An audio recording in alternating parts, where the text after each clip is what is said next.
Avoir un bon artisan, c'est aujourd'hui essentiel, surtout avec la flambée des prix des travaux. Comment bien se faire accompagner et comment ne pas se faire arnaquer?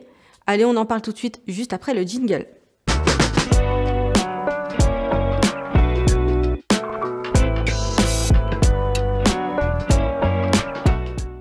Alors, se faire accompagner par un bon artisan, c'est un vrai enjeu parce que vous aurez beau trouver la bonne affaire, vous aurez beau tout optimiser fiscalement au niveau de votre prêt bancaire.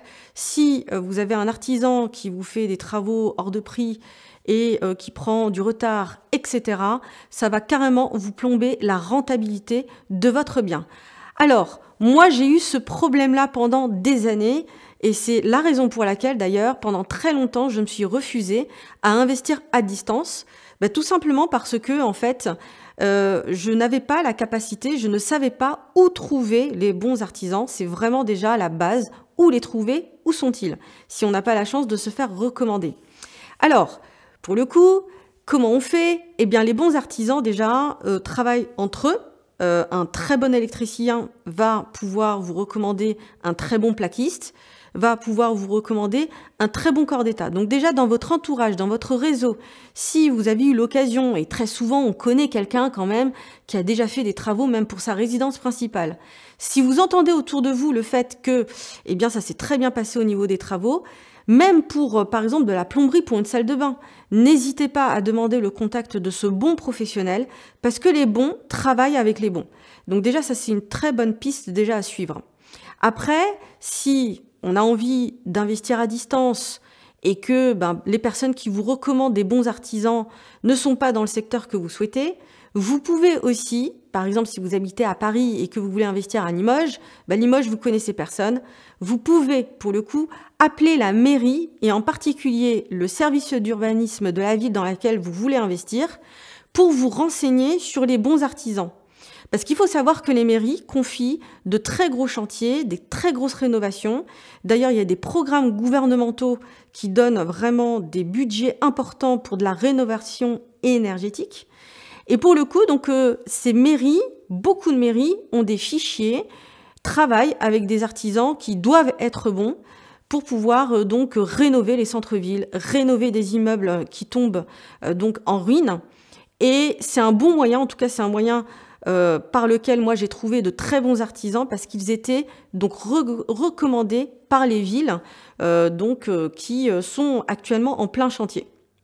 Je vous assure que en ce moment, il y a des villes qui ont des dotations de plusieurs millions d'euros pour rénover leur centre-ville et ils ne peuvent pas travailler avec des gens qui ont mauvaise réputation et des gens qui ne tiennent pas les délais et qui ne tiennent pas les budgets. Donc ça, c'est une première méthode. Ensuite, comment reconnaître un bon artisan quand vous avez commencé à trouver un petit peu les bons contacts? D'ailleurs, petite parenthèse, c'est un peu anecdotique parce que moi, j'ai posé la question à mon artisan. Voilà. Et notamment aux personnes avec lesquelles je travaille de longue date. Et ils m'ont dit, ça va peut-être vous choquer, mais c'est pas grave, que les bons artisans, on les trouve, les bons contacts, on les trouve dans des bars. Parce que, les artisans, quand ils arrivent dans une ville, ils prennent des pauses, ils vont beaucoup dans les bars. Et pour le coup, moi, j'ai fait le test sur des villes que je ne connaissais pas. Et curieusement, c'est comme ça que j'ai pu avoir de très très bons contacts d'artisans qui travaillent correctement et qui ont bonne réputation. Donc voilà, je vous fais cette petite parenthèse parce qu'on me l'a dit plusieurs fois et je l'ai testé et c'est vrai, pour le coup. Et comment faire quand on est face à un artisan pour faire un devis et qu'on se demande si cet artisan va être le bon. Alors déjà, un artisan qui vient tout propre, tout bien habillé, sans aucune tache de peinture, sorti tout droit d'un magazine, moi je vous dis clairement, méfiez-vous, parce que c'est suspect. Un artisan qui a des bons commandes qui fonctionnent très très bien, il est en plein dans ses chantiers. Même si c'est un manager, il a quand même un minimum la main dans le cambouis.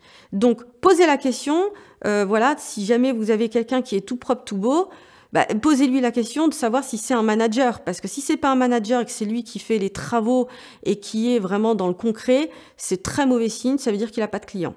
Pareil, si vous lui posez la question de savoir quand est-ce qu'il va commencer les travaux et qu'il vous donne une date très très très très courte, bah, les bons sont pris déjà des mois et des mois à l'avance. Moi, j'ai un artisan dans le 78. Là, moi, je peux même pas espérer commencer un chantier avec lui avant 9 mois. Et ça, c'est le signe de personnes qui sont vraiment très demandées.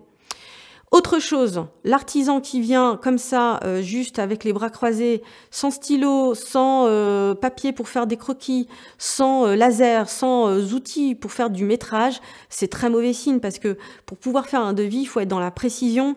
Moi, mon artisan, il va jusqu'à la précision des finitions, quel type de plainte je veux, le type de couleur que je veux. Il vient même avec un nuancier. Clairement, si vous tombez sur un artisan qui vient un peu les mains dans les poches et qui fait un petit peu de l'évaluation du prix des travaux au doigt mouillé, ça ne va pas.